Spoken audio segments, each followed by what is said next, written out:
crimes are so heartbreaking or shocking that they earn the label crime of the century. But the stories that made headlines in decades past aren't necessarily remembered today. I'm Amber Hunt, a journalist and author, and in each episode of this show, I'll examine a case that's maybe lesser known today, but was huge when it happened. This is Crimes of the Centuries.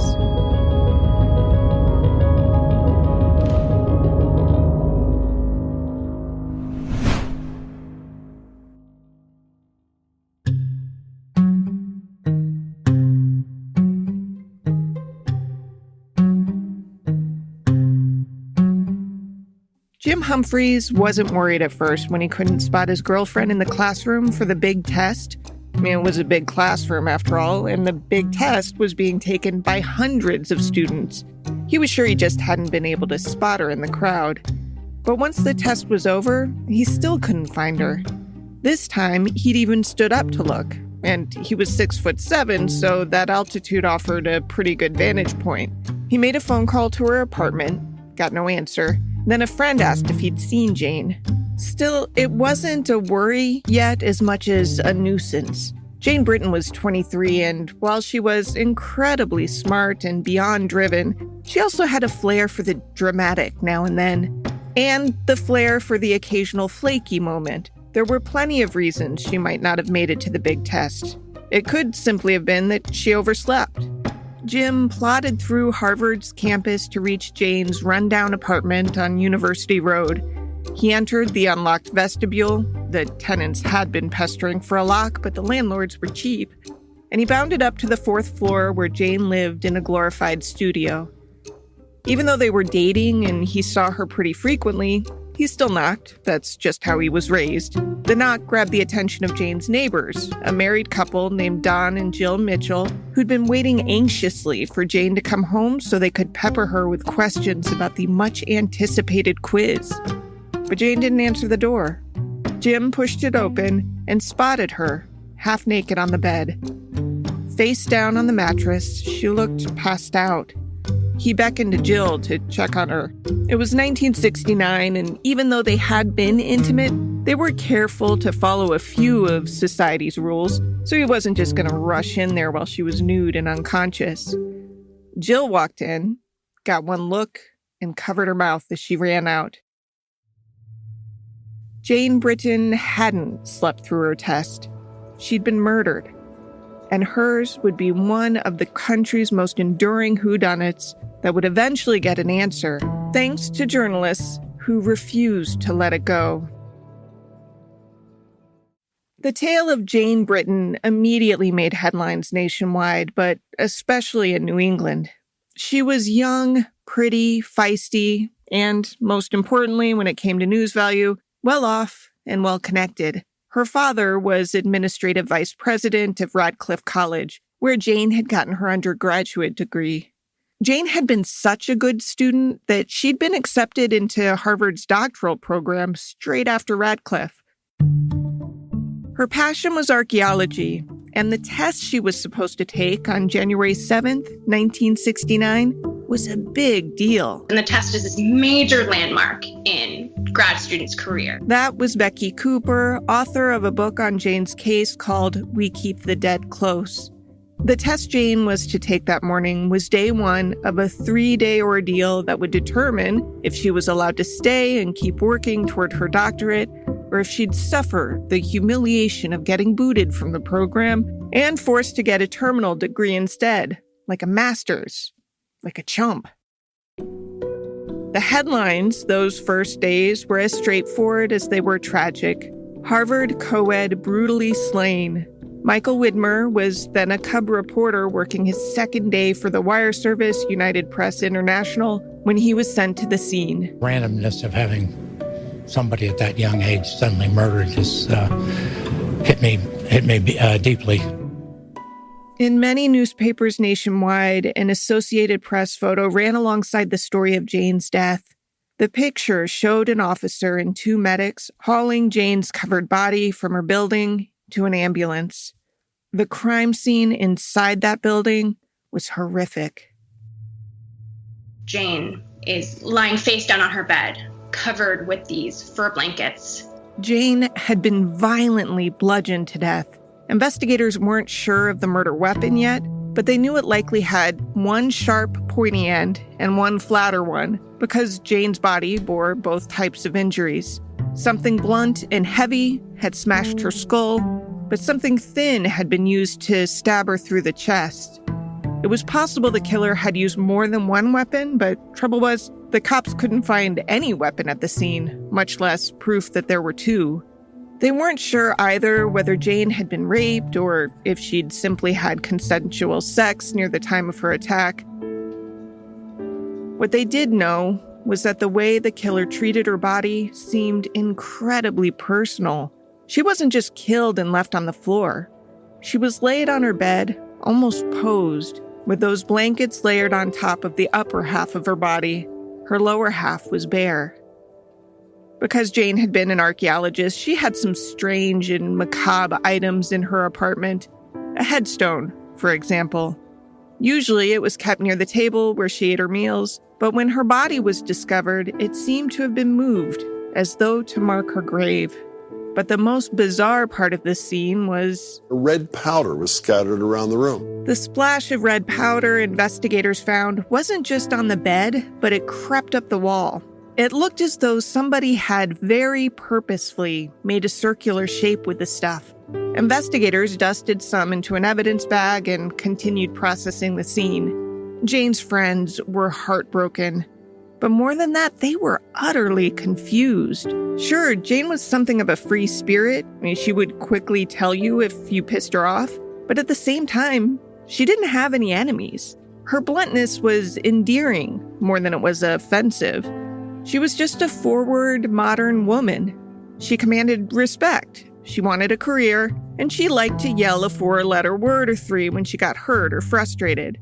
Some guys were scared of her, but they liked her, too. Especially since this was 1969 and she was a free love kind of woman. Jane might have been different than other girls, but no one hated her for it. Jane wasn't technically from Cambridge, Massachusetts. That's where Harvard is. But her hometown wasn't far. Needham was a different Boston suburb, just 15 miles southwest of Cambridge. Her father was Joseph Boyd Britton, who went by the more mysterious-sounding J. Boyd. He was born in St. Louis and started his career in industrial chemistry. His shift to Radcliffe was one of those post-retirement second-act deals. He started there in 1965, 2 years after his daughter Jane had started undergrad there. Jane's mom, Ruth, was J. Boyd's second wife. And unlike a lot of women at the time, she had been steeped in academia her whole adult life. She got her PhD from the University of Wisconsin in 1938 and did graduate work at the University of Brussels, according to her obituary. Over her career, she taught medieval history at the university level, was a professor of humanities at Scripps College, and was a fellow of the Radcliffe Institute. All this is to say, Jane was raised to prize academics, so it surprised no one when she graduated Radcliffe magna cum laude with a degree in anthropology. Back then, Harvard's undergraduate program was for men only. Radcliffe was an offshoot created by educators wanting to give women scholars access to the Harvard faculty. Jane, called Janie by her close friends, was intelligent and witty. According to a New York Times story soon after her death, quote, Miss Britton emerges as a bright, sophisticated, and purposeful student with an expansive, light style, armed with enormous self-confidence and a sardonic wit, often tempered with literary allusions, end quote. Her friend Ingrid Kirsch told reporters, the police have a massive material, and I think it will all lead to the conclusion that no one would want to kill Janie. Jane was a challenging mix of tough and vulnerable. She was raised in a family that could afford horseback lessons and high-priced colleges, but she wasn't pretentious or stuffy. Kirsch said she had a kind of insight into people that was disconcerting. She could stop a conversation by coming out with a single sentence. You could describe her as crusty. Becky Cooper again. One of my favorite quotes of hers is in a letter where she's writing to her parents, and she's talking about her boyfriend, Jim Humphreys. And she says, well, can't say I mind the idea of getting married, but then again, I can't say I mind contemplating the idea of pizza when I get home. She was the next wave of women living in a world that hadn't quite caught up with her. To get a glimpse of the culture at the time, here's a woman who had enrolled in Radcliffe in 1964. We had sherries on Tuesday night. We had parietal hours on Sundays for 1 hour. You could have boys in the room. 4 feet on the floor and the door open ajar. That was the rule. The summer before her death, Jane had taken one of the most important trips of her life, joining an archaeological dig at the site of an ancient village in southeastern Iran. She'd gone with a few fellow students and Harvard professor Clifford C. Lamberg-Karlovsky, the project leader. At the time, Lamberg-Karlovsky had talked up the site, which was really a mound measuring 600 feet wide and 65 feet high, as the lost citadel of Carmania, an ancient city that Alexander the Great conquered in 325 BC. The professor said he was sure it was Carmania because of the artifacts he and his students found there, particularly elephant teeth. As the Crimson, Harvard student newspaper, wrote, elephants are uncommon to Persia, but were regularly used by Alexander for military transportation. It turned out this wasn't Carmania after all, but it was still a big deal. What the students unearthed at that site was thousands of years old, remnants of an ancient Neolithic civilization. The summer dig had been difficult. It was hot and sweaty and exhausting. Tempers grew short. Friendships frayed. None of this was unusual given the circumstances. But after Jane's murdered body was found 6 months after the dig, rumors started to fly suggesting that some of the headbutting from this summer eventually led to murder. Those rumors were bolstered by the bizarre crime scene. Aside from the red ochre, the killer had apparently burned her body with cigarettes in a kind of ritualistic fashion, and that the killer had placed 3 necklaces on her body as in a kind of perfect recreation of the burial that they had found together that summer in Iran. Here's what investigators understood about Jane's last night alive. Jane went to dinner with some of her Harvard classmates at the Acropolis restaurant in Cambridge. She then stopped at home to change clothes before going ice skating with her then boyfriend on Cambridge Common. After ice skating, they went to Charlie's Pub, located very close to Jane's apartment, had a beer before returning to Jane's apartment around 10:30 that evening. Boyfriend stayed at Jane's house for about an hour or so. He then left. Jane went across the hall to visit with her neighbors. Despite the big test the next morning, Jane wasn't quite ready to turn in, so she had a glass of sherry with her neighbors, the Mitchells. She supposedly seemed cheerful, completely normal, aside from maybe some test jitters. She went back to her own apartment around 12:30 a.m. If she screamed while being attacked, no one heard it. Toxicology showed that Jane had no alcohol in her bloodstream, but she had a level of 0.08 in her stomach. That indicated that the alcohol she had ingested both at Charlie's and at the neighbors had not yet metabolized and entered her bloodstream, indicating that she was killed sometime relatively shortly after she went back to her apartment. Police, of course, looked for the usual clues and found a few, like that the window to Jane's apartment was open to the outside, not completely normal for early January in Massachusetts. Also, a neighbor said that sometime that night she thought she heard noise on the building's fire escape. A different neighbor described someone running in the street near the building around 1:30 a.m. The witness didn't get a good look at the runner, but thought it was a man around 6 feet tall and 170 pounds. That this wasn't the apartment building's first murder confused things. The apartment had a history of violent attacks. It was a run-down building in serious need of renovations. Harvard owned it, but refused to do any upkeep because the tenants had balked at a proposed rent increase. Jane paid $75 a month to live there. 5 years earlier, in that same building, A different 23-year-old woman named Beverly Sammons had been stabbed to death. Eventually, that murder would generally be clumped with 13 killings in eastern Massachusetts, blamed on the Boston Strangler, Albert DeSalvo. But now that it had happened again, people couldn't help but wonder, could whoever killed Beverly have repeated the pattern with Jane? Police said straight away they didn't know. There were no suspects. They had no motive, and pretty soon, they had no comment either. The police chief insisted on a media blackout in hopes of keeping the story controlled. That can backfire, though. Reporters who aren't given facts sometimes feel free to run with conjecture. The New York Daily News dug deep enough into Jane's background that they found she'd had an abortion a few months before her death. It had nothing to do with her death. The ex-boyfriend who would have been the baby's father had a solid alibi, but reporters didn't know that, and the public was hungry for the story, and Jane's once private operation became public knowledge. Jane's own parents hadn't known about the pregnancy until the press reported it. Not everyone was thrilled with that type of coverage. I found an angry letter to the editor chastising the Daily News for writing about the abortion, which was illegal at the time. It would become legal before the 24th week of pregnancy the next year in 1970. Jerry Lama wrote, "I've come to the conclusion that you newshounds, parentheses dogs, would hang your own mother for a story. Did you have to mention that the co-ed killed in Cambridge, Mass., Jane Britton, had had an abortion? The girl has been murdered, so why inflict shame on her parents?"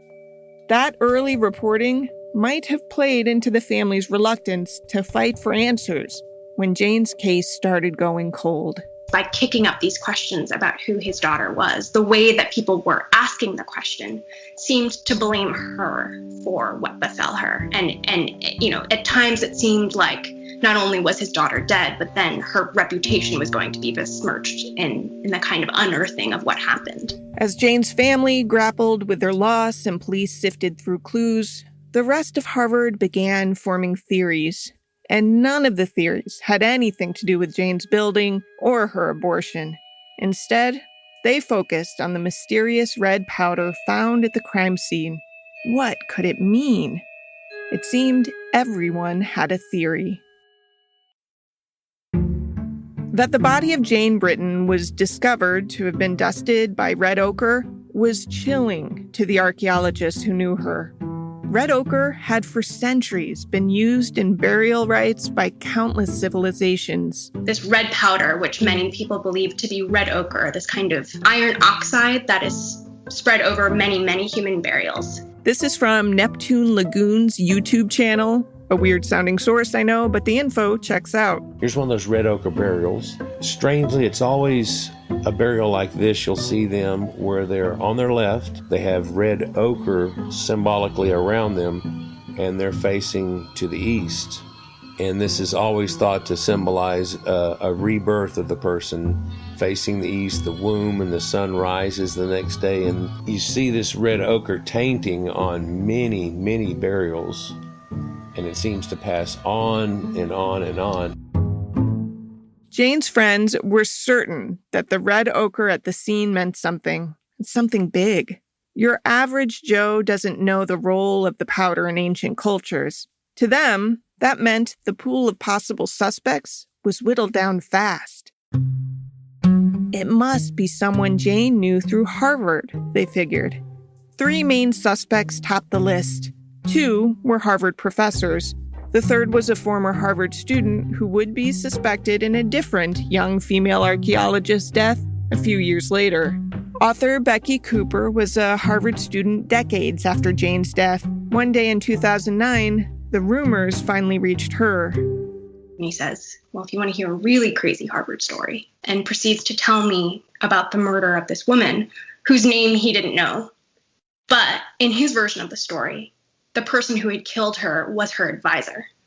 And then I later learned that that advisor was still on faculty. And I couldn't let it be something that we were willing to whisper about. I felt like I had to be the one to take the rumor seriously. So here were the suspects. First, there was Jane's advisor and the organizer of her dig in Iran, Professor Lambert Karlovsky. When Jane started at Harvard, he was a young professor who was very handsome. People called him, behind his back, Count Dracula, both because of his name and also because of the kind of rumored heir of European aristocracy. And, people have said over the course of my interviewing them that he was the kind of person not to let a few facts stand in the way of a good story. That's a nice way of calling someone a liar. People talk about him stalking the halls of the Peabody in a cape, and whether or not that's true, it's sort of aligned so closely to the kind of larger-than-life reputation of this professor. When Cooper says Peabody there, she's referring to Harvard's Peabody Museum. The rumor had been that he and Jane had an affair and that Jane had threatened to talk. Lambert Karlovsky decided to eliminate this annoyance by killing her. It just so happened that the very day Jane's body was found, the wheels were put in motion at Harvard for Lambert Karlovsky to be tenured. He was the most talked about suspect. Many filtering through Harvard over the years seemed to accept it as fact that this guy had killed a woman, a student, and gotten away with it. That's the rumor that Cooper heard, the one that started her decade-long quest to find Jane's killer. Even though she had already graduated, Cooper went so far as to return to campus to audit one of the professor's classes just to get a sense of whether this guy really could be a murderer. And he said during one of the classes, describing the people of Ain Malaha, that they buried the dead under the floorboards of their house. And he looked at everyone and said, they kept the dead close. And I kind of circled it in my notebook. The professor was an imposing, mysterious figure on campus. At the time of Jane's death, he was handsome in a dark and roguish kind of way. He was described as pompous as hell, and while there was nothing substantiating rumors of an affair between Jane and him, there was reason to think their relationship was less than friendly. For starters, he had failed Jane a year earlier on the very test she was slated to retake the day she died. He had warned her that if she didn't pass this time, her career would be in trouble. They had also butted heads on that Iran dig, in part because Lambert Karlovsky's wife joined the group partway through.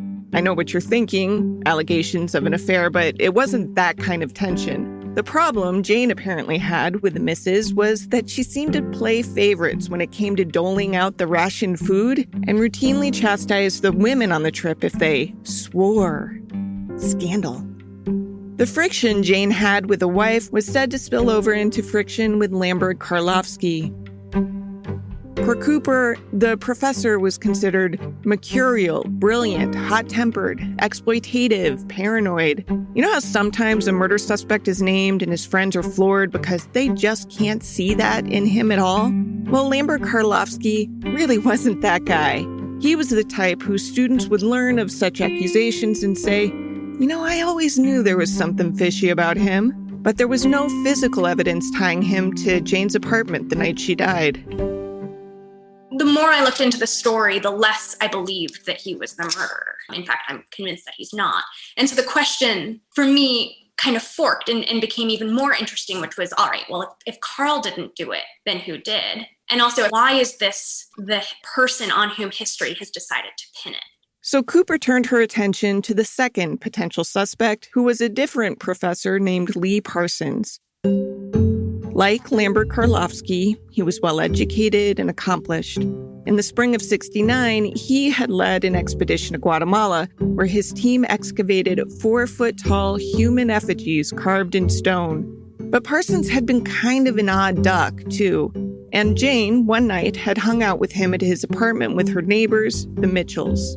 Parsons had gotten visibly drunk, managing to burn a hole into his own shag carpet, which the Mitchells took as a sign it was time to head home. But Jane didn't come home with them.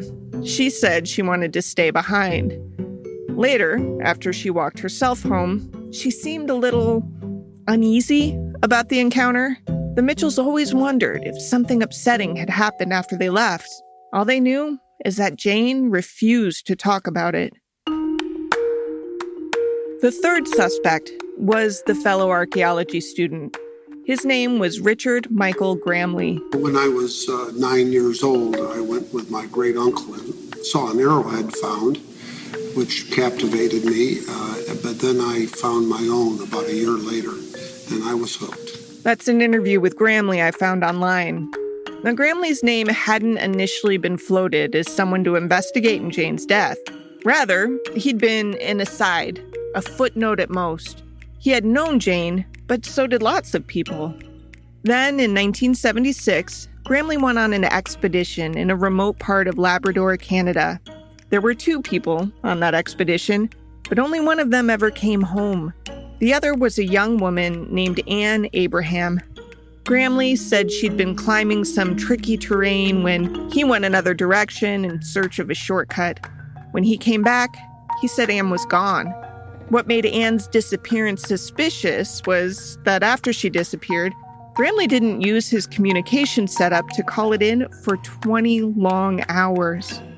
Anne's family suspected Gramley immediately. That, in turn, caught the attention of some of Gramley's ex-love interests, one of whom said the dude straight up stalked her after she broke up with him. So sure was she that Gramley was capable of murder that the woman started to keep records on him, looking to see if any unsolved murders happened in places he had been. While writing her book, Cooper seemed to flip back and forth, favoring each of these 3 suspects at one point or another.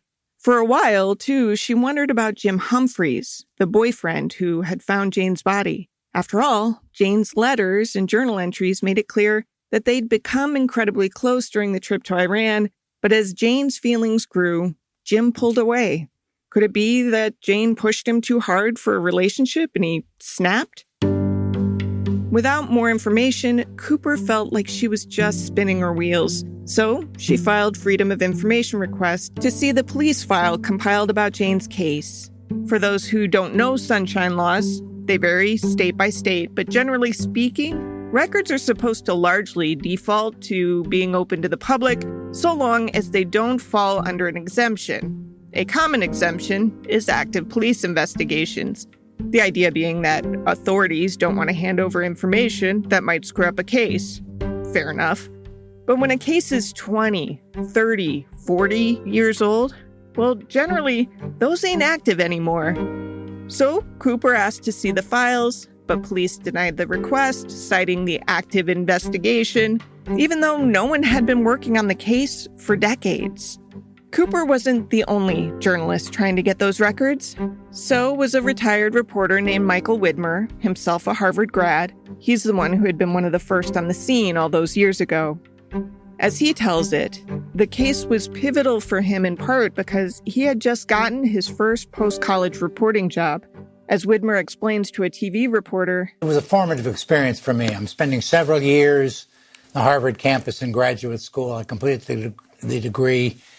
Then I'm hired by UPI, day 2, back in Cambridge, back in Harvard, and there's a murder of a Harvard graduate student. So it really has always been part of me. Always wanted to go back, mainly because it's unsolved. What happened? Even after he'd retired, Widmer couldn't shake the case. It didn't make sense to him that the details would be so shrouded in secrecy all these years later. I think that if there's publicity on the case, that will actually help rather than hinder. But prosecutors thought otherwise. This is from a roundtable debate-style news program that pitted Widmer against Middlesex District Attorney Marion Ryan, whose office refused him the records. Why aren't more eyes a better thing? As Mike Widmer said a minute ago, you still are the only one with official authority. Do your job, but with the eyes of smart people like him and Cooper. Why not do it that way? Because one of the things that's very important, and to talk about one of those cases, 15-year-old John McCabe disappeared, didn't come home one night, 9 months after Jane Britton was murdered. His family couldn't find him. He was found the next day, hogtied and dead in a field. Took us 42 years to bring that case to resolution. And I bring that up because one of the things that was critical at that point, when we ultimately got some information that led us down a path to identifying a suspect, we were able to use information that had been held back that was contained in those reports. It does two things. To make sure this is the real deal. It confirms it, and it also weeds out, really importantly, and I think something you'd be really interested in, it weeds out somebody, and we have this more often than we'd like to think, somebody who gives us a false confession. Because we had a very well-publicized case recently with a confession where they'd gotten that information from somewhere else. But while Widmer and Cooper were being stonewalled by the prosecutor, their efforts to get access to the records still ultimately helped solve the case. After journalists doggedly fought for the police file in Jane Britton's long, frigid murder case, it seems the district attorney realized she'd have to make good on refusing the records on grounds it was an active investigation, so she made it active again. When Jane was killed, it was believed she might have been raped. There was semen recovered anyway, and her boyfriend, Jim Humphreys, said that the two of them hadn't had sex in the days before her death. If that were true, it seemed like the biological matter collected at the scene could be hugely important. Over the years, bits of this matter had been tested as DNA analysis slowly improved. Sometime in the 1980s, enough of a profile was pulled to compare it with known offenders, but there were no matches. And the same thing happened in the 2000s. Then a geneticist did a test for a Y chromosome. The deal with that is that only men have Y chromosomes, and every man has the same Y chromosome as his father. After Widmer and Cooper filed a suit against the DA, the testing began anew, and the Y chromosome was not only identified, but investigators found a soft match in the Combined DNA Index System, or CODIS. The soft hit was to a man named Michael Sumter, someone who had never met Jane and who had never once been mentioned in the original investigation. I am today confident that we are able to say that the mystery of who killed Jane Britton has finally been solved. This is the oldest case that the Middlesex District Attorney's Office has been able to bring to a resolution. This year, as a result of numerous forensic tests on DNA samples collected, both those collected at the time of Jane's murder and those collected more recently, we were able to positively identify Michael Sumter as the person responsible for Jane's murder. Michael Sumter had never been convicted of murder, but he had been convicted of sexual assault. A November 1975 headline in the Boston Globe reads, "Convict gets 15 to 20 years in rape case." At that point, Sumter was 28. He had already been serving time for a 1972 assault and battery, but had been allowed to take part in a work release program. That meant he was free to leave the prison from 5:30 a.m. to 7:30 p.m., 6 days a week. And that was a big window of opportunity for Sumter, especially on Saturdays, because on that day, the furniture company for which he worked actually closed at noon, meaning that Sumter had a good 7 hours to kill before he was expected back at prison. At about 4 p.m. on such a Saturday, he introduced himself as a new neighbor to a 19-year-old woman in a Boston suburb. She politely invited him in for a drink of water. He went in to use her bathroom, and then emerged wearing rubber surgical gloves before assaulting her.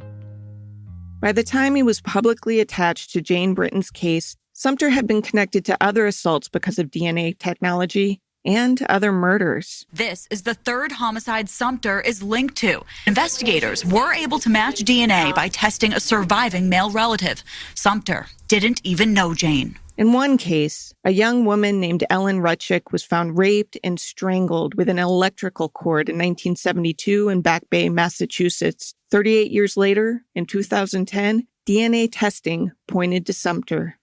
Why Sumter left some victims alive while others were condemned to die? We'll never know. Sumter was dead before anyone knew he had taken a life. He died of cancer in 2001. He was free at the time. He'd been granted a compassionate release into hospice care 13 months before his death.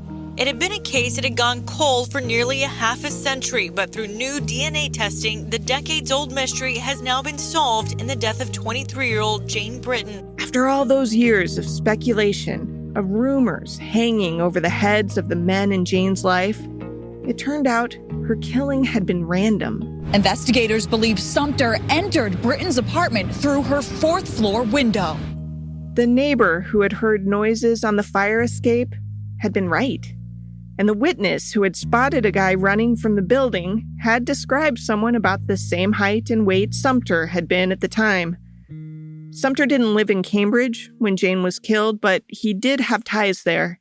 He lived there when he was young, went to 1st grade in its public school system, had a run-in with Cambridge police while a juvenile, and had a girlfriend who lived there in the late 1960s. In 1967, less than 2 years before Jane's murder, we've been able to place Sumter working at an establishment on Arrow Street, less than a mile from Jane's apartment. It is not the most satisfying ending to the story, at least not to me. Sumter being the killer means that some of the most tantalizing clues uncovered at the scene were complete misdirects. The red ochre, the repositioned tombstone, the very elements that gave this case staying power, that made it stand out among the 200,000 unsolved murders in this country, apparently meant nothing. For those of us who do a bit of armchair detective work, it's a reminder, the truth is the truth, whether it fits our expectations or not. And sometimes a cigar is just a cigar, and sometimes the red ochre is a red herring. To research this episode, I did the usual archive dig and also read Becky Cooper's fascinating book, We Keep the Dead Close, which was assigned to me by Toby Ball for his Crime Writers On Patreon book club. I also fought off an existential crisis relating too much to Cooper's obsession with this case.